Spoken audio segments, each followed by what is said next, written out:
الحمدللہ الحمدللہ وکفا وسلام علی عبادہ الذین اصطفى اما بعد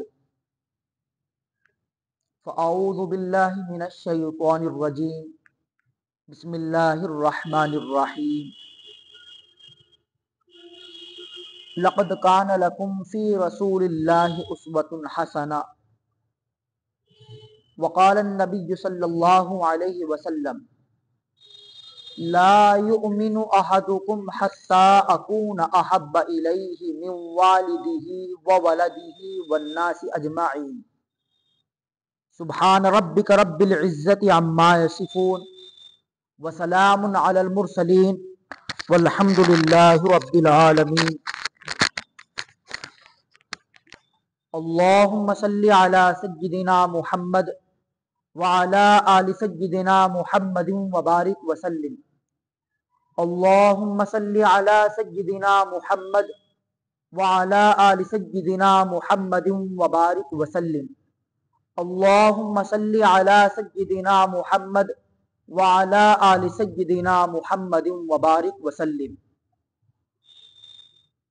یاد میں تیری سب کو بھلا دوں کوئی نہ مجھ کو یاد رہے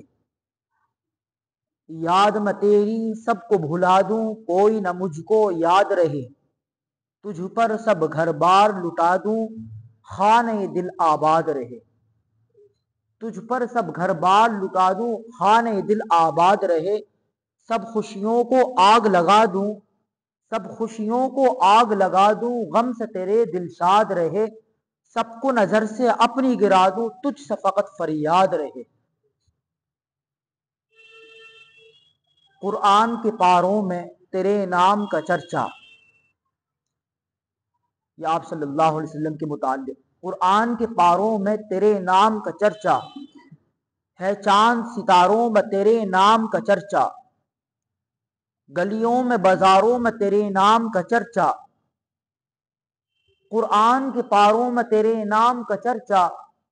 ہے چاند ستاروں میں تیرے نام کا چرچا گلیوں میں بازاروں میں تیرے نام کا چرچا ہر سمت ہے درودوں کی سلاموں کی ہے لڑیاں ہر سمت ہے درودوں کی سلاموں کی ہے لڑیاں گلشن کی ہر ایک رنگ میں گل میں تیری خوشبو رنگین بہاروں میں تیرے نام کا چرچا موجوں کی روانی میں تلاطم میں بہر میں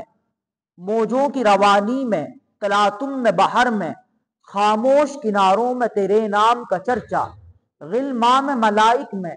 غلمان ملائک میں فردوس میں حوروں میں غلمان ملائک میں فردوس میں حوروں میں جنت کے نظاروں میں تیرے نام کا چرچا کہتا ہے پھر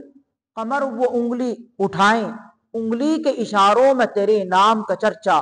منبر ہو کے محراب منبر ہو کے محراب مسجد ہو کے محراب منبر کے مصلی مسجد ہو کے محراب منبر کے مصلی ہم کو ملا چاروں میں تیرے نام کا چرچا اصحاب میں تخصیص ہے ان چاروں کی ورنہ سارے تیرے یاروں میں سارے تیرے یاروں میں تیرے نام کا چرچا بلغ العلا بکمالہ بلغ العلا بکمالہ کشف الدجا بجمالہ بلغ العلا بکمالہ کشف الدجا بجمالہ حسنت جمیع خصالہ صلو علیہ وآلہ صلو علیہ وآلہ سلام اس پر کہ جس نے بے کسوں کی دستگیری کی سلام اس پر کہ جس نے بے کسوں کی دستگیری کی سلام اس پر کہ جس نے بادشاہی میں فقیری کی سلام اس پر کہ اسرار محبت جس نے سمجھائے سلام اس پر کہ جس نے زخم کھائے پھول برسائے سلام اس پر کہ اسرار محبت جس نے سمجھائے سلام اس پر کہ جس نے زخم کھائے پھول برسائے سلام اس پر جو خون کے پیاسوں کو قبائیں دیتا تھا سلام اس پر جو گالیاں سن کر بھی دعائیں دیتا تھا سلام اس پر جو خون کے پیاسوں کو قبائیں دیتا تھا سلام اس پر جو گالیاں سن کر بھی دعائیں دیتا تھا سلام اس پر کہ جس کے گھر نہ چاندی تھی نہ سونا تھا سلام اس پر کہ جس کے گھر نہ چاندی تھی نہ سونا تھا سلام اس پر کہ ٹوٹا ہوا بوریا جس کا بچھونا تھا سلام اس پر کہ جو سچائی کی خاطر دکھ اٹھاتا تھا سلام اس پر جو بھوکا رہ کے اوروں کو کھلاتا تھا، سلام اس پر کہ جس نے کھول دی مشقیں اسیروں کی، سلام اس پر کہ جس نے بھر دی جھولیاں فقیروں کی، سلام اس پر کہ جس نے فضل کے موتی بکھیرے ہیں، سلام اس پر کہ جس نے بروں کو فرمایا کہ میرے ہیں، سلام اس پر کہ جس نے فضل کے موتی بکھیرے ہیں، سلام اس پر کہ جس نے بروں کو فرمایا کہ میرے ہیں، سلام اس پر کہ جو امت کے لیے راتوں کو روتا تھا، سلام اس پر جو امت کے لیے راتوں کو روتا تھا، سلام اس پر جو سردی کے موسم میں فرش خاکی پر سوتا تھا۔ معزز حاضرین، آج اللہ کے نبی صلی اللہ علیہ وسلم سے عشق کے متعلق صحابہ کرام اور علماء کرام، ان کے واقعات آپ کے سامنے ذکر کیے جائیں گے، کس طرح صحابہ کرام کو آپ صلی اللہ علیہ وسلم سے محبت تھی، کس قدر ہمارے بزرگان دین علماء دین کو اللہ کے نبی صلی اللہ علیہ وسلم سے محبت تھی۔ حضرت مولانا قاسم نانوتوی رحمۃ اللہ علیہ دارالعلوم دیوبند کے بانی، آپ کو کسی نے ہرے رنگ کا جوتا گفٹ کیا، تحفہ، ہدیہ۔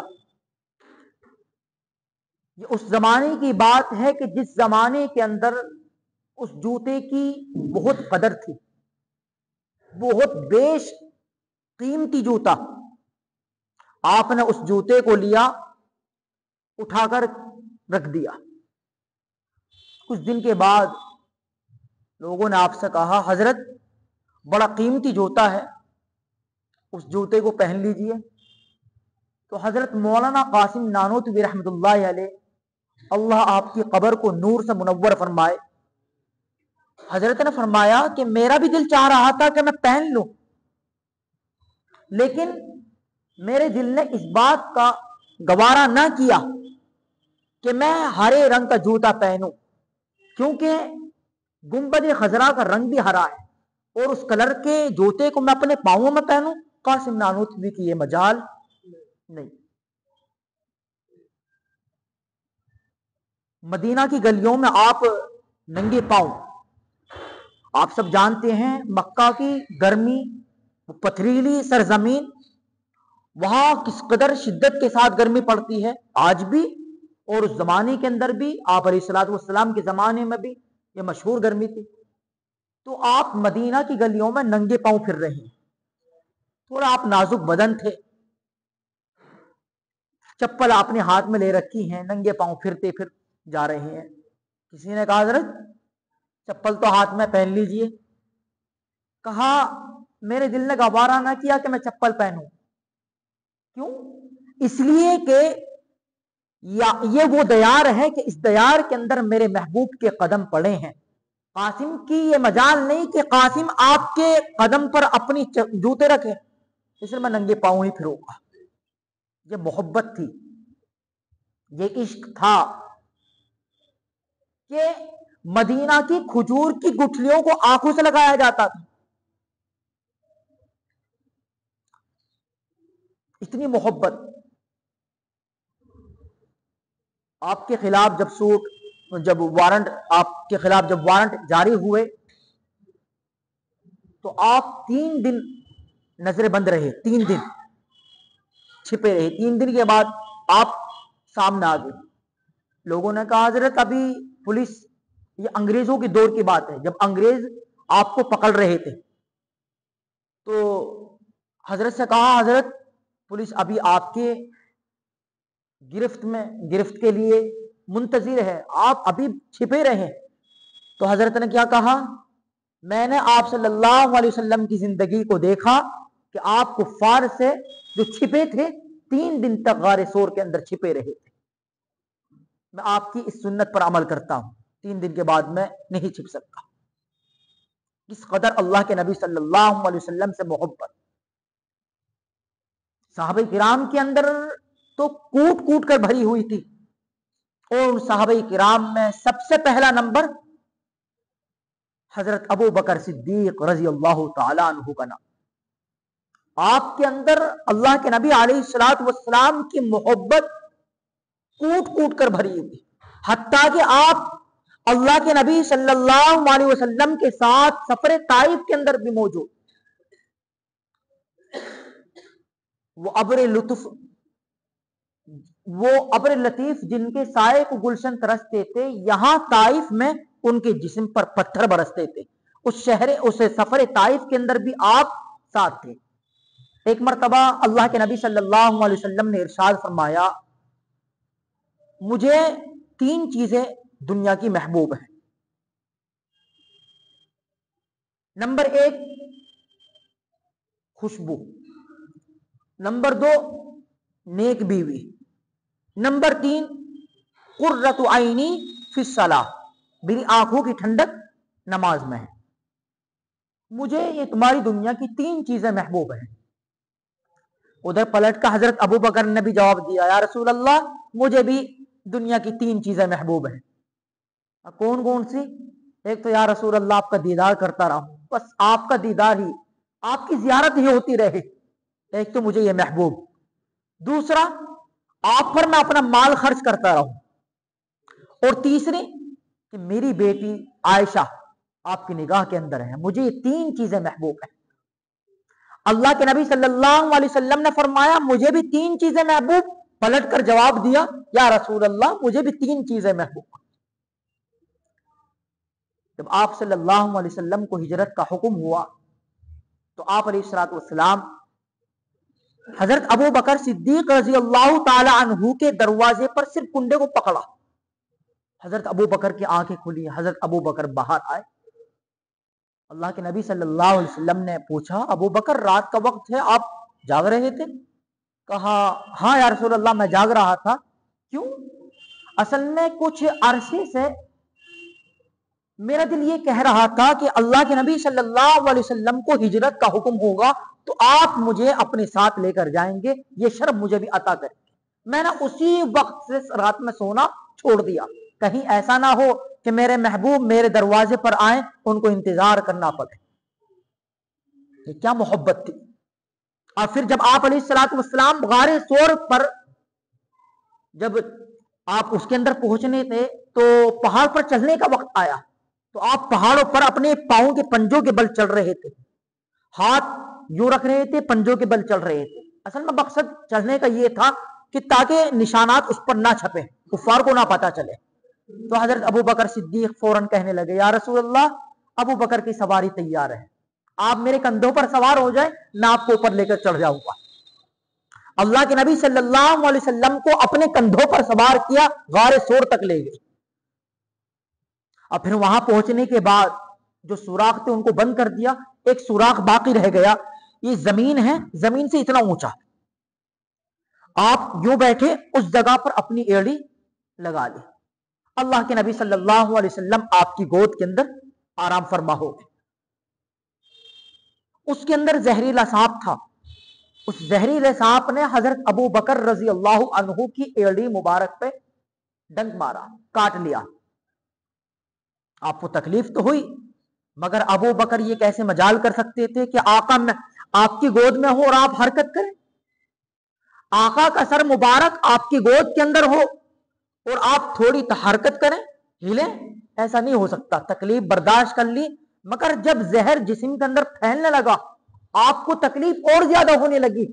تو آپ کی آنکھوں کے اندر سے جو آنسو آ رہے تھے وہ آنسو آپ علیہ الصلوۃ والسلام کے رخسار مبارک پر گر گیا۔ جب آپ صلی اللہ علیہ وسلم کے رخسار مبارک پر وہ آنسو گرا، آپ کی آنکھ کھل گئی۔ ابو بکر آپ کیوں رو رہے ہو؟ تو حضرت ابو بکر صدیق رضی اللہ عنہ نے فرمایا، یا رسول اللہ اس سوراخ کے اندر کوئی موذی تکلیف دینے والی چیز ہے، اس نے کاٹ لیا۔ تو آپ علیہ الصلوۃ والسلام نے اپنا لعاب مبارک ان کی ایڑی مبارک پر لگایا، زخم بھی ٹھیک ہو گیا اور تکلیف بھی ختم ہو گئی۔ کیا محبت کہ آپ علیہ الصلوۃ والسلام کو اپنی گود کے اندر لٹایا، اس سانپ کی تکلیف کو برداشت کر لیا، مگر آپ ہلے نہیں، آپ ایک طرف نہیں اٹھے، کھڑے نہیں ہوئے۔ اس لیے تو کسی نے کہا پروانے کو ہے چراغ